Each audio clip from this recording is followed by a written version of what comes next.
Hey Justin, how are you? Hey, Rom, happy Friday. I'm doing well. Good, you too. The snow has melted here, so the burden of shoveling is gone. That's good. You got quite a bit of snow. We got quite a bit of rain here in We DC. did. So, We did. foggy backyards. We did. So what do we want to talk about today? A lot happening. We got the Bitcoin ETF that was launched. It was exciting. We did a whole show last week on that, so we're not going to spend much time on it this week. Take a look at it. It was with Galaxy Digital's Alex Thorne, VanEck, Pranav. It was with Quinn, who's head of capital markets at Maple. Is really fantastic. And what's happening now is playing, which is exciting. So Yeah. that was one. So that was a great conversation. This week I had a conversation with Jeff Yang, who is the founder of Redpoint Ventures, and after 30 plus years in venture, founded a couple businesses, one with LL Cool J, one with Matt Damon and Ben Affleck, a sake company with his family, and a company called Puron Health, which is a longevity and wellness company that does high-end client service to assess an individual's background and then help them grow. Yeah, that's the venture firm that he was the. They've done one or two interesting investments. It looks like. Yeah, they've got a few Being somewhat success. successful, perhaps. Nubank, Stripe, Snowflake, Twilio. He goes back to day one when they were investing in things like Evo. So talk about a long-term success story.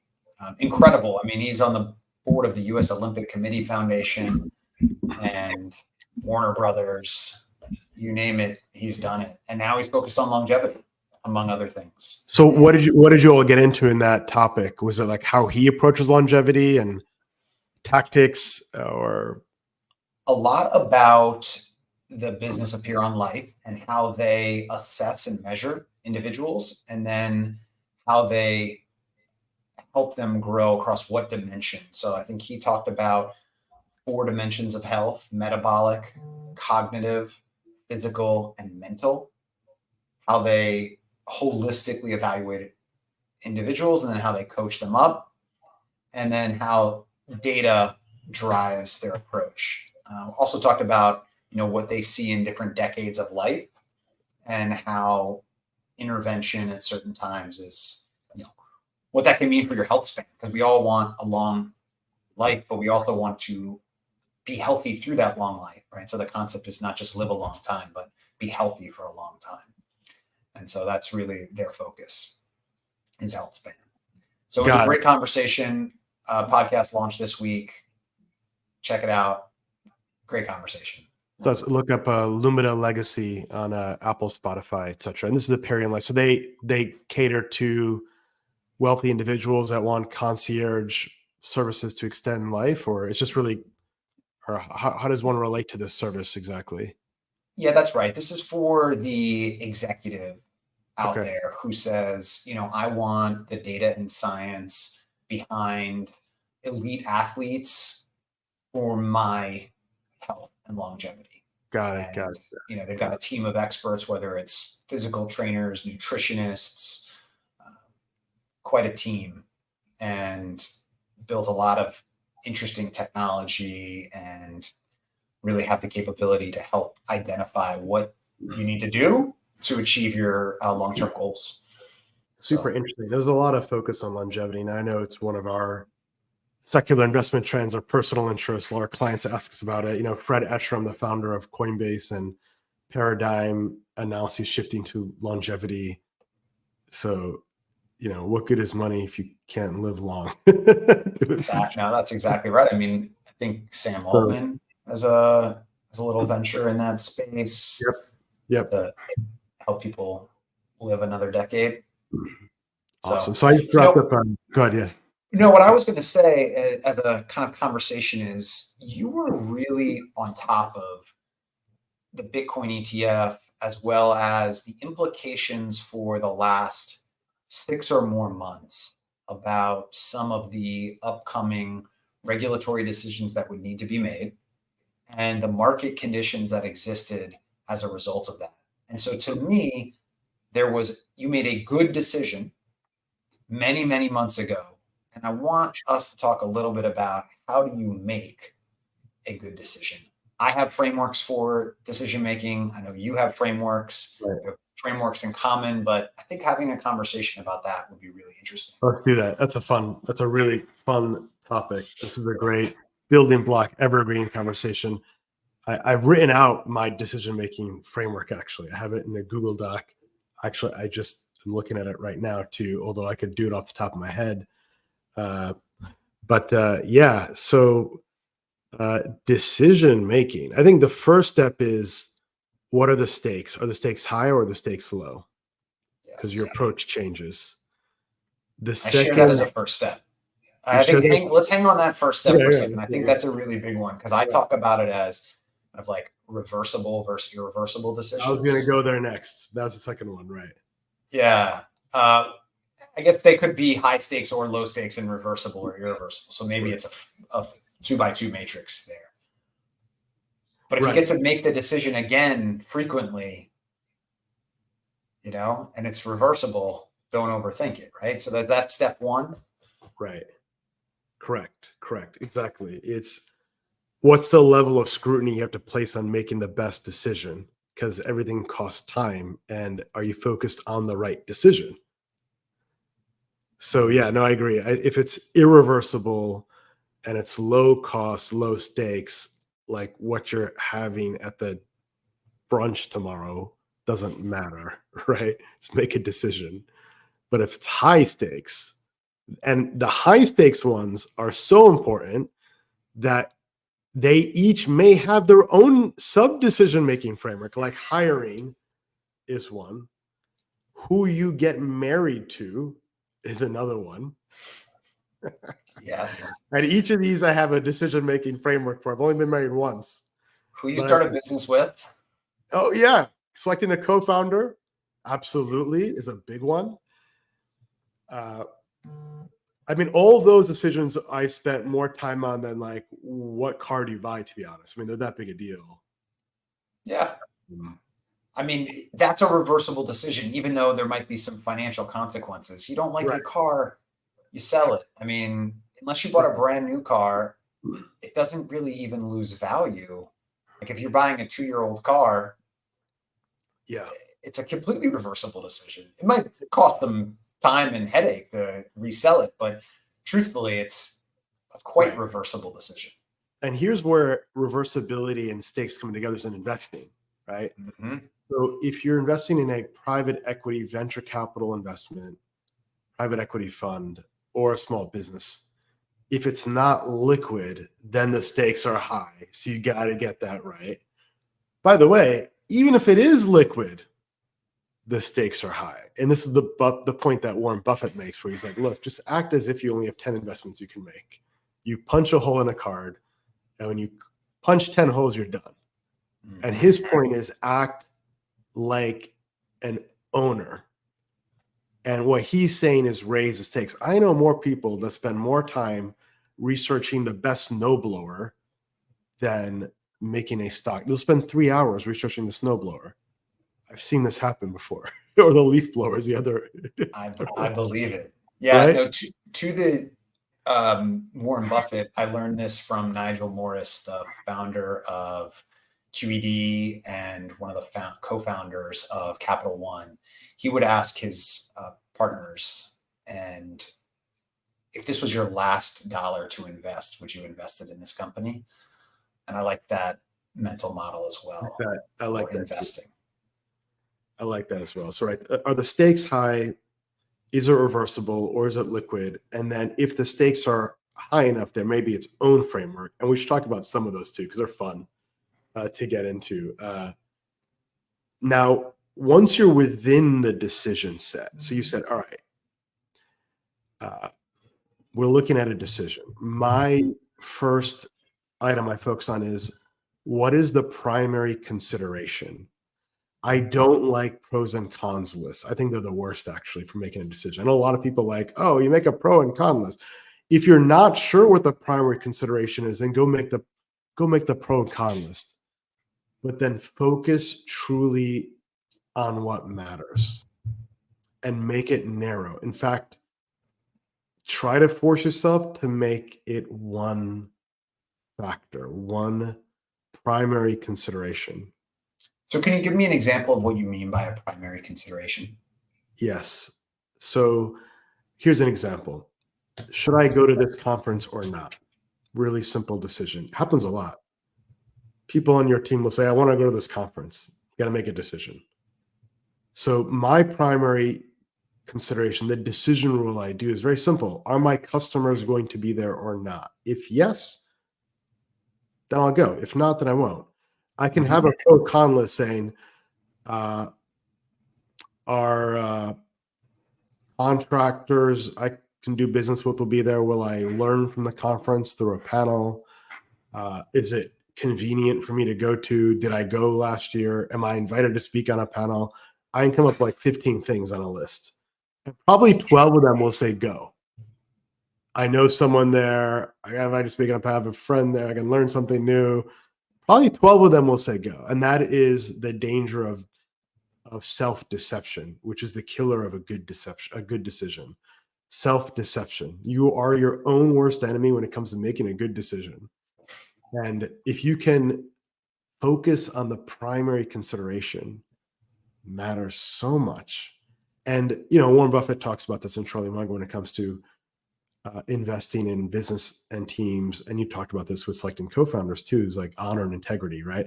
So if you're forced to make a primary consideration, you really separate what truly matters or who you're going to build a family with.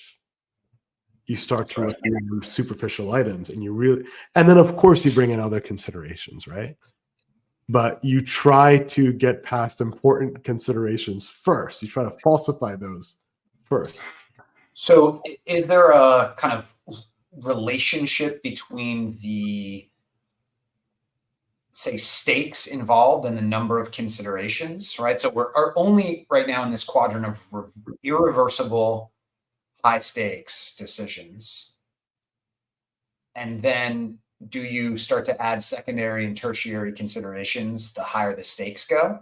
Is that how you think about it? I think that is relevant in the sense that we have criteria we look for, right? We have criteria. We're trying to find a house with 6 beds and 3 baths and a garage, but there's a maximizing function ideally, and that's the primary consideration.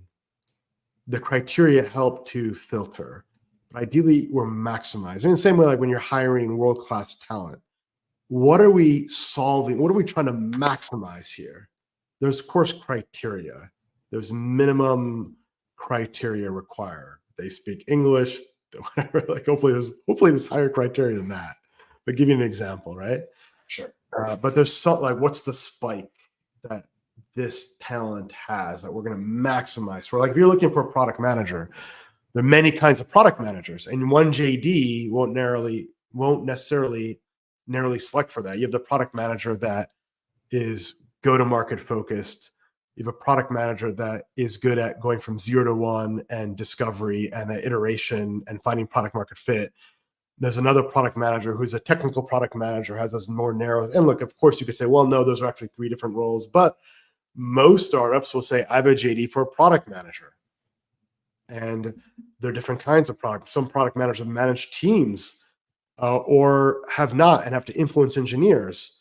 So what's the spike you want? Do you want the spike in influence of other engineers? The product manager is purely an influence role, very hard role because of that. Or is it in product visioning? So what's the spike, and where's everything else you need to have proficiency as a standard as opposed to mastery or excellence? So I always try, what's the primary consideration? Where do I need excellence? Because these things trade off also, right? Someone that's excellent in one thing may not be excellent in another. The person might be autistic, but excellent. Michael Burry, I think, might be autistic, but he's excellent, I suppose, at certain functions, maybe like picking stocks. but he might not be the best person to have over like for dinner. So that's within the hiring Right. itself as a decision. Right.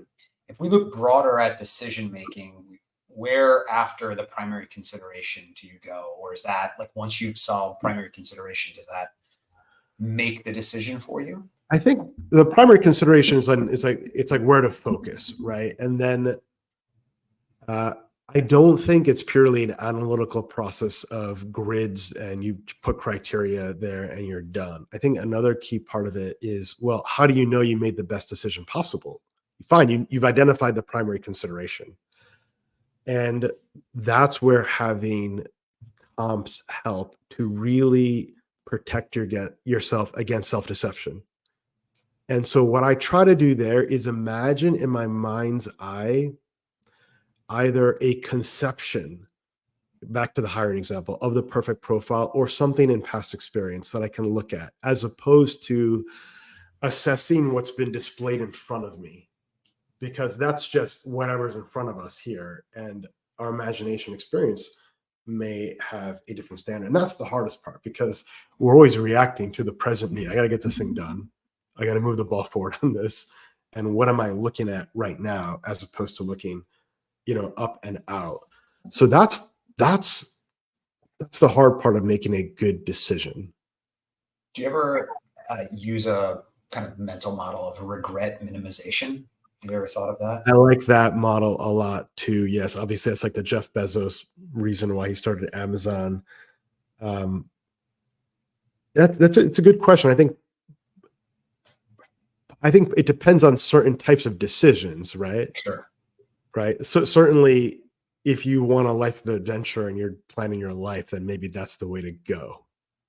Right. And that might be the reason why you and I are building Lumina. I think that's a part of it for sure. Right. I don't know that like for hiring, I'm going to have that decision rule, but there are times and places where it makes sense to invoke. Yeah. I don't need to shoehorn it in, but you could think about it maybe sometimes for hiring, leaving a gap open, like the timing question. Right. Like, hire now, hire later. Will I regret leaving this role open for longer? Will I regret missing out on this candidate? It's not, It wouldn't be the first mental model I would use for a hiring decision, but I do sometimes ask myself. It's really interesting. Like, how much regret would I have if I made this decision? Or it's an interesting rule, because in different contexts, you get very different outcomes, right? Like in investing, often the best move is to do nothing, especially if you're fully deployed. And if you do regret minimization, that could be fear of missing out. You might be feeling that what if Bitcoin goes up 100x and I didn't buy it? Maybe that gets you to a good decision. Maybe it doesn't, depending on where you are in the cycle and your psychology and your peer group. So I think that's an interesting one where it depends on the context. Well, so you're starting to pull on a thread there. That's another way I like to think about the issue, which is, do I actually have to make a decision? Right.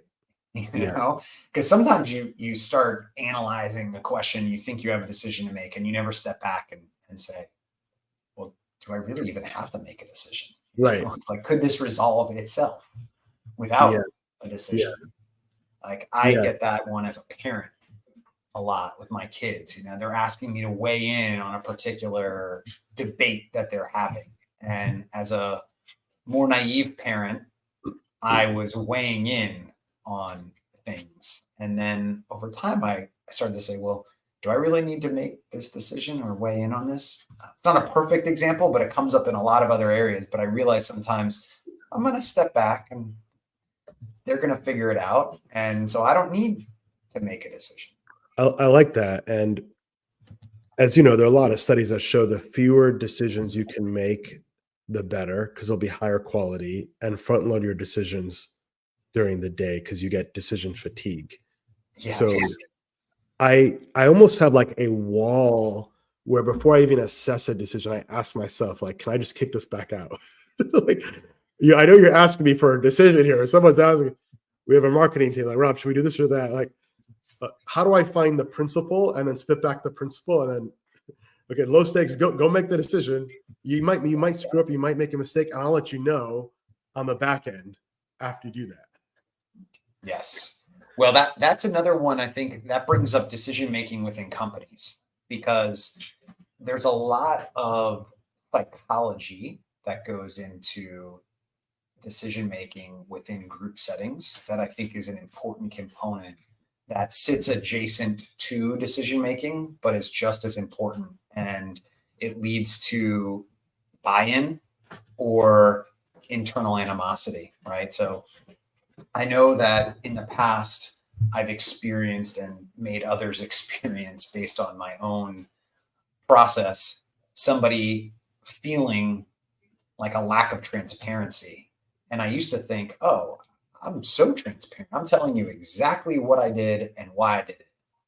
And then I realized that the complaint is really not about the transparency after the decision has been made. Like, great, you're telling me what you decided and why. Right. But you weren't transparent through the decision-making process. And so even though I might agree with the decision that was made, or I might understand your reasoning, or I might be willing to commit because I'm a team player, where's the transparency into the decision-making process itself? Yeah. And I think that's a big psychological factor that I like that. businesses can get wrong. I think articulating those principles matter because you can hold yourself account to that and test for consistency, and your team can as well. And that goes back to integrity of thought and avoiding self-deception. At the highest level, it's about avoiding self-deception. I truly believe if you can make great decisions, you have to be able to ensure you don't deceive, especially when you're in a leadership role. Yes. Because you can justify anything. And here's my reasoning for making a decision. Here's principle. I know I said principle 1. This is principle 1.B, or this is the special case to principle 1. Oh yeah. When you make the exception the rule, that's a problem. Right. And maybe sometimes there is an exception to the rule, but maybe there's not. I remember one time we had feedback from an investor. They're like, look, if you're hiring overseas, just hire only from agencies. This is a really good principle. And one of the best hires we had, we didn't do that rule, right? So, but I don't think there's any self-deception. There was a special circumstance. Right. So it's one of the things. But yeah, I think, go ahead. Well, I was going to ask, what about explaining decisions too? Because we talked a little bit about how I think there's more to do on how you make a decision. We can come back to that, but we've got a 2x2 matrix here. We're saying, hey, is it high stakes, low stakes? Is it reversible or irreversible?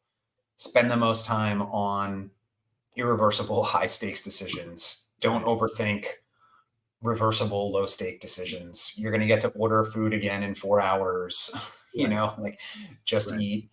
You go out to a dinner that you're never going to go to that restaurant again. Okay. Spend some time on the menu, Right. Then you talked about primary considerations. We talked a little bit about kind of bringing people into the thought process, but after a decision has been made, whether it's in your family life and business life, how do you think about explaining that decision? Because I think that also, you need people to then support the decision. That's a really interesting question.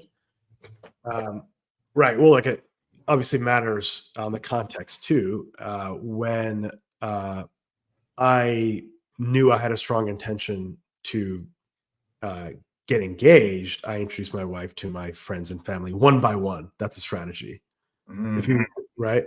By the way, this is a good corporate strategy too. I learned this at Bank of America Merrill Lynch, which has almost more employees than the federal government. It doesn't, but it feels like that sometimes. I relocated down to Charlotte, and half of my time was getting coffee.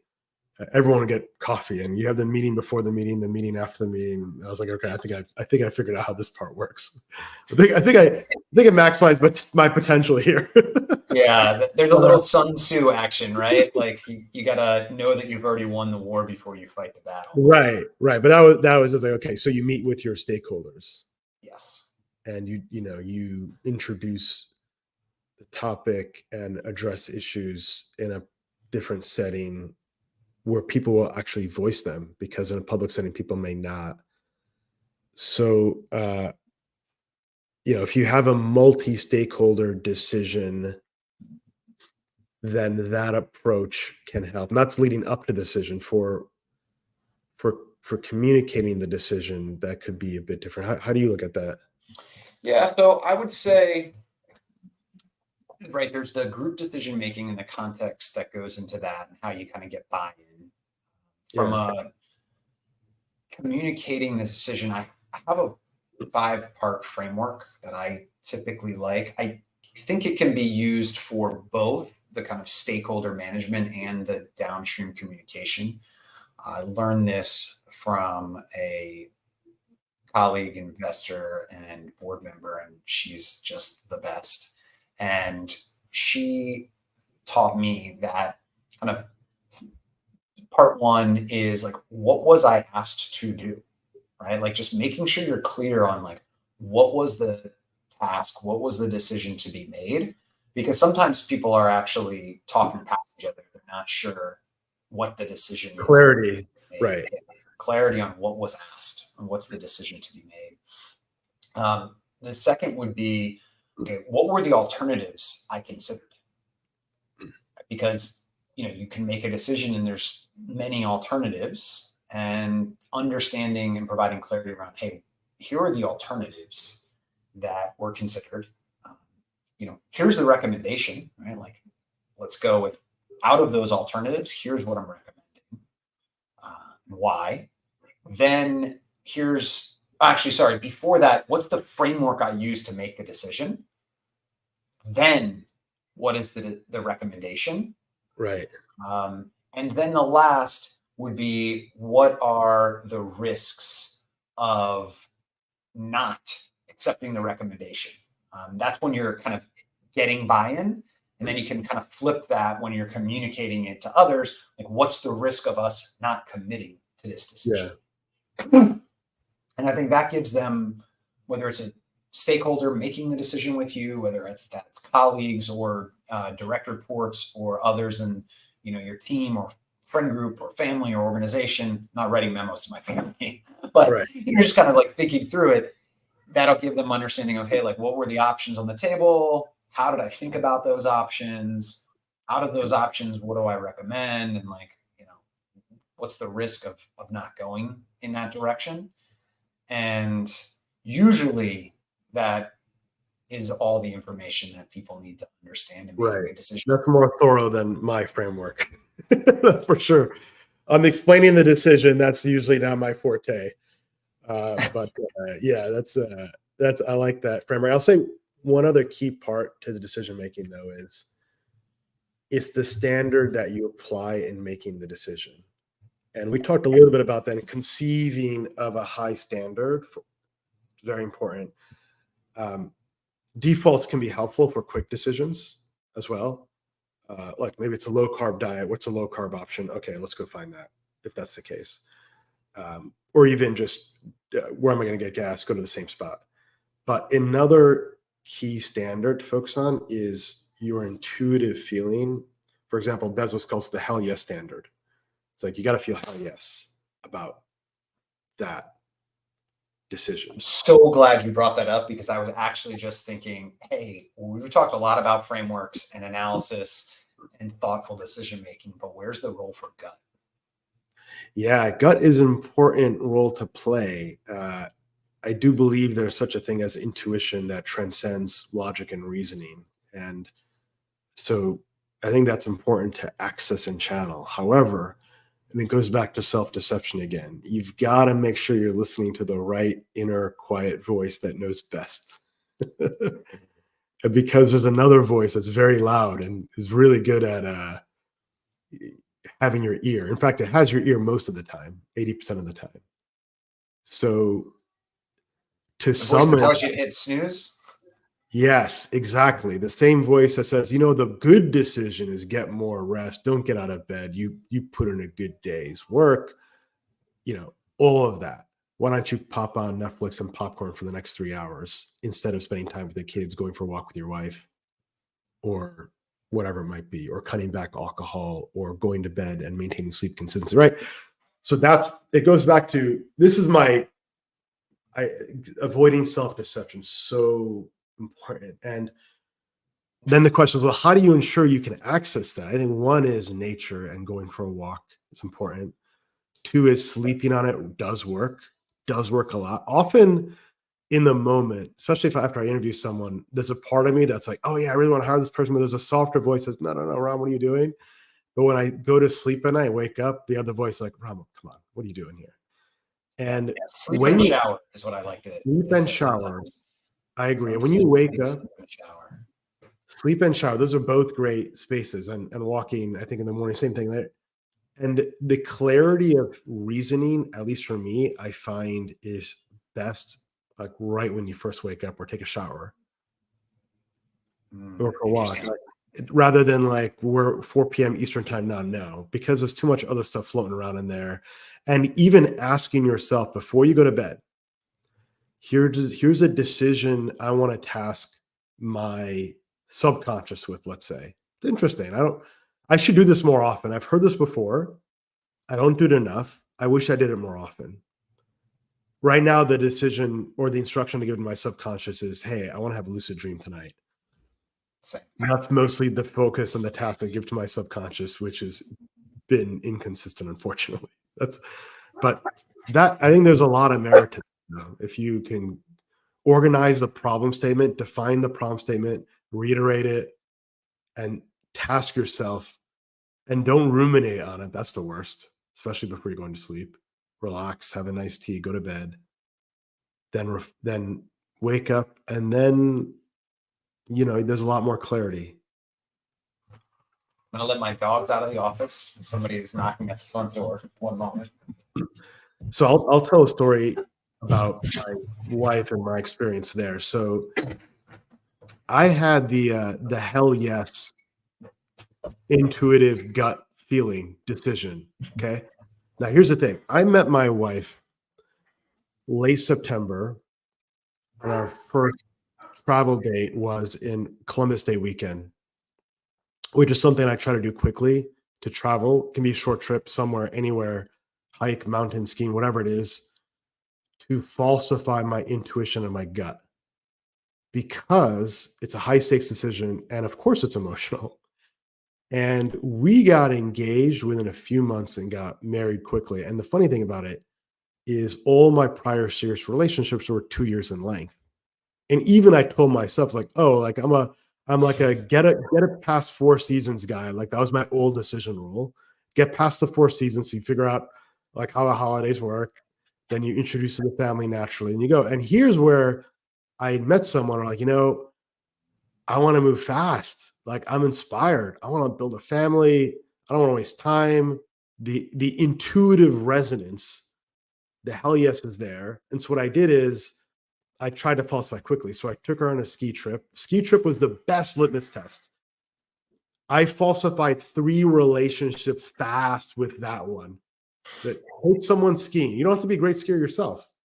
My now wife couldn't ski at all. She took a training class. She wanted to ski more than I was the one that was like, I think I want to go home now. I wasn't complaining, but I was like, oh, wow, she beat me on. You wanted to complain, but you were on your best behavior. Right. That's one of the things you can test for, like resiliency. Can they pick themselves up? Like there are a lot of ways to enjoy skiing. You can get a lesson. You can do a praise ski. You can fireplace. A lot of things you can do. Or you can demonstrate excellence if you are a skier.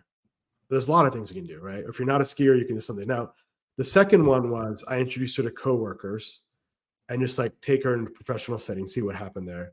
The third was took her to Thanksgiving dinner with my folks. That was surprising to my family because they expect that, but after like a few months, like fast track, they saw that. And then New Year's Eve, dump her in like extended family, almost mini reunion. It was like the trial by fire because my heart was saying this, but the wisdom part of the brain was saying, hey, there's a high stakes decision. You better falsify your hypothesis and test aggressively. And so I did all of that. And not having falsified the hypothesis, I met our parents and then proposed the next day. It was awesome. We're happy. 3 kids, and it's been great. I'm glad we moved fast. So that's telling you maybe that you should listen more to your gut, even, right? Like your gut had it right very early. Well, well, I'd say we arrived at a good decision, which was great. So the process worked. I don't know that that's the inference, only because we're prone to self-deception, and we're emotional animals, and there are hormones, and there's oxytocin involved. And look, the divorce rate's 50% statistically. You need to bring the heart and the wisdom together. It's like the caduceus symbol that the physicians use, right? The two snakes wrapping around. You have to bring the heart and the wisdom together to make a really good decision. I'm trying to push you there, see if I can get you to. I hear you. No, it's interesting. Framework for gut. I don't know. I'm not there yet, but I'm more of a gut kind of person, so I have to override myself with frameworks to avoid gut decision making, because I trust my gut, and I believe that I have a strong sense of intuition. I respect intuition greatly, but it's not denying what you're saying at all. If the intuition is not there, then it's not a good decision. I for sure. No, I just feel from experience that the times when I have not listened to my gut and then went through an analytical analysis and continued to not listen to my gut because I said, no, that's an emotional decision. Like, look, the facts and analysis suggest that your gut is wrong. I was sadly mistaken. I was self-deceptive in the opposite direction. I was, thinking to myself that I thought through enough of the problem, and there wasn't really a way to do that. I think we're actually aligned on that one, in the sense that in both cases, the tip of the spear is the intuition. And the facts and analysis are actually ways to test that you're listening to the right voice and falsify your hypothesis. Meaning, here's a good example, back to investing. When I look at investment, I start on the qualitative factors first, and then the quantitative, right? Is it a good business model first, before we start looking at the valuation, the DCFs and their margins and all the rest of it? And it's the same thing. It's like, hey, is this fundamentally, what's the vibe if you're talking about a relationship, right? Yeah. That's the intuition. You start there, start with the gut. And then once you have that, and it goes back to discipline, which you and I have talked about before. Like, what does discipline mean? Discipline means having a framework, or it also means being consistent. It also means holding yourself accountable to your framework. So I think I appreciate the gut. It's the core of it. But I do think that if we believe that self-deception is the wrong path, then having those rules to self-govern oneself ensures we, to the best of our ability, can stay on the right path. Yeah, no, I agree. I also like the frameworks and the default, like you talked about, to reduce decision making, because I think making fewer better decisions is the key, right? And so those frameworks, you might not need them to override or confirm gut as often as you just need them to drive you to a default or a realization that you don't need to make that decision. Somebody else can make the decision, or actually there is no decision to be made right now. And that in and of itself will likely increase the probability of a good decision being made, which is another way I like thinking about it, which is like increasing the probability of success. Like, that's like a mental model where I like to say, well, which of these decisions has the greatest probability of a successful outcome? Right. And that just opens up a different way of thinking about it, because sometimes one decision has more luck. Like, for instance, go back to the decision to attend a conference. Maybe you have a limited budget as a executive and you have to make choices about conferences. Right. Which conference do you attend? Your standard of, hey, where are clients going to be? That's a great primary consideration. Well, what if there are multiple conferences and they all have clients at them? Right. Maybe you're saying, well, where am I going to find the most clients, or where am I going to find the clients that are in the right stage of their decision-making process, like the time Yeah. of the year. And that's really just trying to say, how do I increase the probability that I have success? Yes. And it's another layer of decision-making or decision But- analysis. I would say the common theme in all of these thoughts is one word, and the word is focus, right? Mm. Is the decision high stakes or not? That's a focus question. What's the primary consideration? That's a focus question. Does this decision, is it a good allocation of time, like the conference one relative to others? That's a question about the time budget question. Should we focus on it? And the highest lesson in life that I keep coming back to again and again is that it's always about focus, which is another way of saying, where do you invest your attention? Where do you hold your attention?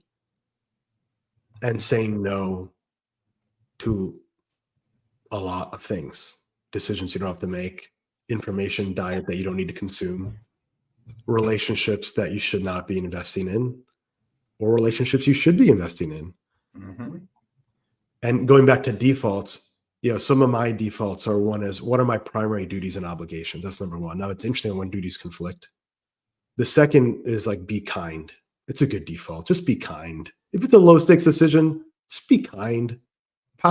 Pay it forward. If we have more of that in the world, good things happen.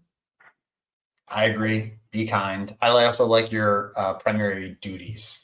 Sometimes there are conflicting duties, but that's a really good way to think about it. And we have duties. We recognize that they exist. It's not a postmodern world where we are like NPCs moving aimlessly through life, telling a narrative, which I think is like this culture of entitlement. I don't want to go totally off track, but there's a lot of nonsense out there where people grew up and they weren't allowed to struggle or suffer or make hard choices and feel consequences, and they got bailed out by parents or whatever, right? Or, so, and that goes back to avoiding self-deception and personal accountability, and integrity is really what integrity of thought and action. What are my duties? What are my obligations? And what do I need to focus on? And it's like the metaphor of the tree. Do you have your roots? What are those roots? Those are your values. What are you reaching out to? Are you trying to be a tree that's strong, grounded, that reaches out into the sky as far as you can, as excellently as you can? And do you have integrity? Does that tree have integrity? Is it trying to strengthen itself despite all these competing forces blocking the light? It's hard. You got to reach down deep to grow those roots, and you got to reach up high. Every day, it's a struggle. And that is what leads to excellence, what leads to a noble life, an inspired life, a life you can be proud of looking back, and it inspires others. And it's a set of decisions you're making throughout your life that hopefully allow you to stay that course. Yeah, no, it's a beautiful metaphor. That's a really beautiful metaphor. I have lots of trees around. I'm surrounded by trees. Another decision, what house do you pick? So this is the first house we saw. It was a COVID buy. That New York Times article came out, 500,000 people leaving New York. And that intuitive resonance, to your point, that gut was there, just that emotional resonance. And then we did the left brain stuff and it checked out. It's like, all right, go put in an offer quickly and get this done. Synchronicity too. Our offer was accepted before midnight. Both my real estate agent and the counterparty happened to work late that night, and my accountant. So accepted the offer under contract. The next day, 5 offers came way over our bid. Oh, good for you. So luck matters too in a decision. But It does. It does. Yeah, where to live is a big decision. My wife and I are moving soon. Big decision that we made recently. So, and it was a big decision. It was a decision we had to think a lot about, to be honest. So that's a big decision, moving your family.